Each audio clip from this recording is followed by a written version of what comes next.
47 अलग अलग लोगों का राज जैसे कि हमने अभी अपनी लास्ट श्रवण में बताया था आपको। फिलहाल आज जो हमारा ये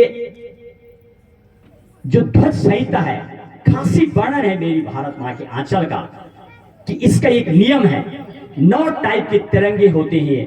आप तो गुरुजन हैं, आप जानते भी हैं, फिर भी तो मेरी भारत मां का जो तिरंगा है 9 टाइप के तिरंगे होते हैं। 13 इसके नियम है बनाने के और 13 इसके नियम है फहराने के, जिनका हमने आज से 3 दिन पहले पूर्व में इसका वर्णन किया था।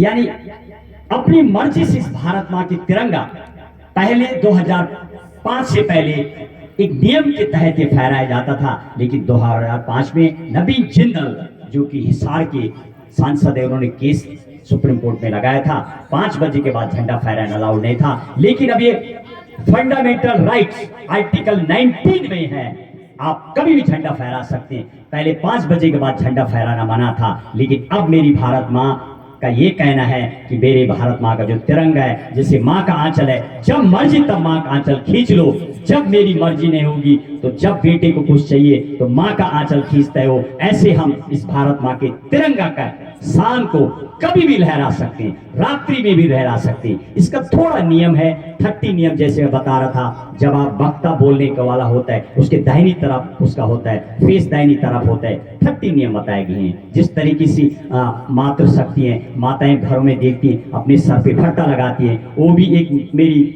मातृ शक्ति का आंचल होता है। एक कमर में भी लगाती है, जब खेती का काम करती है तो कमर में पुराने जमाने में पागड़ लगाती है, 12 फीट का लंबा होता है। माँ की साड़ी का आंचल 12 फीट 18 फीट। ऐसे मेरी भारत माँ जो तिरंगा है, इसका भी नियम है। 9 टाइप के झंडे होते हैं, अलग अलग वीआईपीज, जो हमारी categories of the value of the national categories, राष्ट्रपति, प्रधानमंत्री, उस टाइप से झंडे का आकार लगाया जाता है। अपनी मर्जी से भी नहीं लगा सकते। आप इतना बड़ा झंडा ले आओ, अपनी छत पे लहरा दो, नो अलाउड दैट। उसका भी एक नियम है। वो ध्वज संहिता का जब अध्ययन करेंगे आप, बहुत आनंद आएगा। जिस तरीके से माँ के पास बैठ के कई बातों को करने का आनंद आता है, ऐसी संविधान की पुस्तक जब आप पढ़ेंगे बड़ा आनंद आता है कि अपराधियों के लिए मेरी माँ ने कितनी बढ़िया व्यवस्था की है। सुनवाई होती है उसमें भी।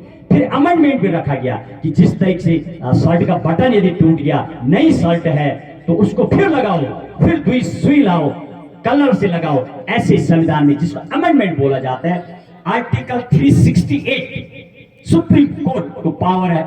सुप्रीम कोर्ट यानी माता, जो ये मेरी संविधान है, ये भारत माँ की जो आत्मा है, इसमें लिखा गया आर्टिकल 368 संसद, राज्यसभा, लोकसभा को पावर है अमेंडमेंट करने का। यानी मेरे जो शरीर के वस्त्र हैं उनको बदलने का भी और उनको धोने का भी हर एक को पावर नहीं है।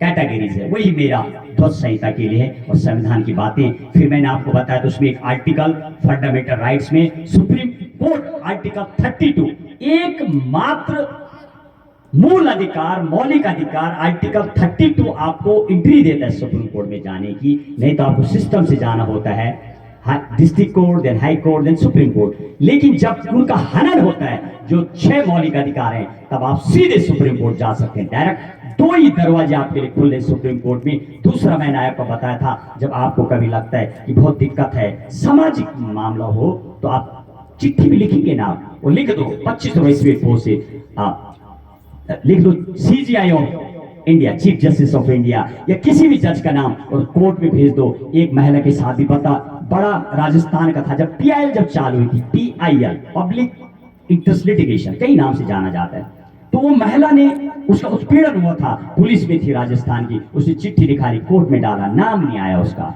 नाम महिला थी, कैसे बोल दी। तब से महिलाओं को आप तो बहनें गवर्नमेंट जॉब करती हैं, जो मैटरनिटी लीव आपको मिलती है 6 मंथ की, उसी महिला की PIL पे PN भगवती जस्टिस रहे इंडिया के, जिनको फादर ऑफ PIL कहा जाता है। ये PIL की व्यवस्था है। अब वो आर्टिकल अब बना है, फंडामेंटल राइट अब महिला का बना है। पहले तो सुनवाई नहीं थी।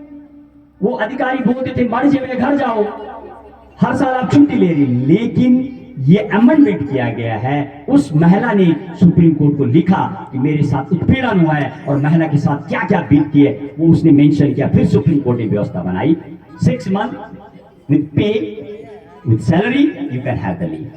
ऐसी व्यवस्था वो ये मेरी भारत माँ जो संविधान है, उसी से ही ये परमिट हुआ है। और आइए हम एक संस्कृत वाणी से अपना चालू करेंगे प्रवचन। हमारे बीच आप आए, आपका बहुत बहुत धन्यवाद, स्वागत है आपका, आपने हमें सहयोग किया। और मामा जी एक इसको चला